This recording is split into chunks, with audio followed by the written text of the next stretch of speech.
Welcome to Kenton's videos. Enjoy the video. In this video, I will show how to make Jack-in-the-Box churros. Start by prepping ingredients and tools so the workflow flows smoothly. Measure flour, water, butter, sugar, and salt precisely, and warm the water gently on low heat. Use a heavy saucepan and a candy thermometer if you have one. Keep a baking sheet lined with paper towels ready to drain fried churros safely and efficiently. Combine water, butter, sugar, and salt in a saucepan and bring to a gentle boil.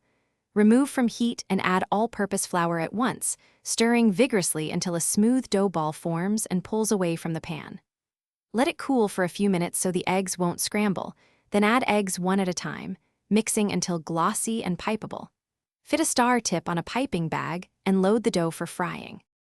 Heat a neutral oil to 350 degrees F and fry piped churros in small batches for 2 to 3 minutes each, turning as needed for even browning. Avoid overcrowding to keep oil temperature steady. Transfer churros to paper towels to drain, then toss them in a bowl of warm cinnamon sugar so each piece gets an even coating. Plate the churros with a dipping sauce like melted chocolate or dulce de leche and enjoy while warm for best texture. Thanks for watching. Consider subscribing if we helped you.